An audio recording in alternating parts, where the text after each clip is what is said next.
Welcome back to divine tarot vision. आज आपण जी reading करणार आहोत ती रीडिंग कर्क राशी म्हणजेच कॅन्सर या झोडिएक साईनसाठी असणार आहे. सो या रीडिंगमधून तुम्हाला एक गायडन्स भेटेल. तुम्हाला जर लाईफमध्ये कोणता गायडन्स हवा असेल आणि ही व्हिडिओ जर तुमच्यापर्यंत पोहोचली आहे तर तुम्हाला या व्हिडिओमधून नक्की गायडन्स भेटेल. तुम्हाला काय करायचं आहे, तुमचा जो क्वेश्चन आहे तो मनामध्ये तुम्हाला रिपीट करायचा आहे आणि आन्सर जो आहे तो युनिवर्सकडून मागायचा आहे. आता इथे 3 पाइल्स असणार आहेत, पाइल 1, पाइल 2 अँड पाइल 3. तुम्हाला जी पाइल सगळ्यात जास्त अट्रॅक्ट करेल ती पाइल तुम्हाला चूज करायची आहे आणि यानंतर मग आपण बघणार आहोत की तुमच्यासाठी स्पेशली इथे काय गायडन्स आलेला आहे. एक एक करून मी गायडन्स देईन प्रत्येक पाइलचा. सो तुम्हाला सिलेक्ट करायचं आहे.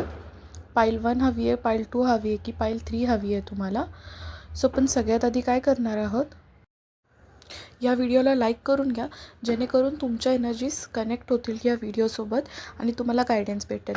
सो पाइल 1साठी मी इथे एक गायडन्स बघू शकते. तो म्हणजे की तुम्हाला तुमच्या लाईफमध्ये काय काय गोष्टी रिपीटेडली सेम गोष्टी होताना दिसत असतील. सो तुम्हाला काही गोष्टींमध्ये चेंजेस हवे आहेत लाईफमध्ये, पण ते चेंजेस येत नाही आहेत. मग ते तुमच्या रिलेशनशिपमध्ये, करिअरमध्ये किंवा एज्युकेशनमध्ये असू शकतात, कोणत्याही फील्डमध्ये असू शकतात तुमच्या लाईफमध्ये. सो मी इथे बघू शकते तो डिसिजन तुम्हाला घेता येत नाही आहे कारण की तुम्ही खूप जास्त ओव्हर थिंकिंग करत आहात.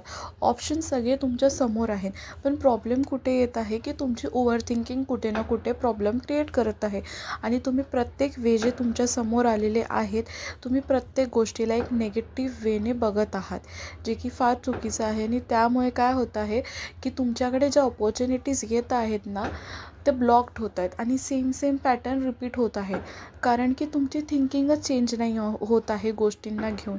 सो जर तुम्हाला जर एखादा डिसिजन घ्यायचा असेल तर तुम्ही ओव्हर थिंकिंग न करता शांतपणे थोडा विचार करून, पॉझिटिव्ह विचार करून की हां, ह्या गोष्टींमधून पॉझिटिव्ह पण काय होऊ शकतं असा विचार करून एक डिसिजन घ्या. सो इथे पाइल 2साठी आपण काय बघणार आहोत, इथे मी बघू शकते की मॅरेज डिस्कशन चालू आहे तुमच्या फॅमिलीमध्ये. किंवा तुम्ही तुमच्या पार्टनरसोबत मॅरेजचं डिस्कशन केलेलं असेल रिसेंटली. त्या डिस्कशन झाल्यानंतर तुम्हाला एक चेंजेस जाणवले असेल तुमच्या दोघांमध्ये की एक तुमच्या दोघांमधून खूप जास्त ओव्हर गिविंग आहे, ओव्हर कमिटेड आहे आणि समोरचा माणूस एक जण जर तुमच्या दोघांमधून कोणीतरी एक आहे जो खूप एफर्ट कमी टाकतो आहे या रिलेशनशिपमध्ये आणि जेव्हा कमिटमेंटचा टाईम आला आहे तर गोष्टी सगळ्या चेंजेस झालेल्या दिसत आहे. मॅरेज तर करायचं आहे, समोरच्या पर्सनला पण करायचं आहे, तुम्हाला पण करायचं आहे, पण का ह्याच्यामध्ये तुम्हाला अडचणी येत आहेत कारण की दोन्ही साईडून एफर्ट्स हे जे आहेत ते खूप जास्त कमी आहेत. सो मी सजेस्ट करेन थोडा अजून टाईम द्या एकमेकांना, थोडं समजून घ्या, टाईम द्या समोरच्या पार्टनरला, एक सर्टेन टाईम द्या आणि त्यामध्ये चेंजेस आले तर बघा.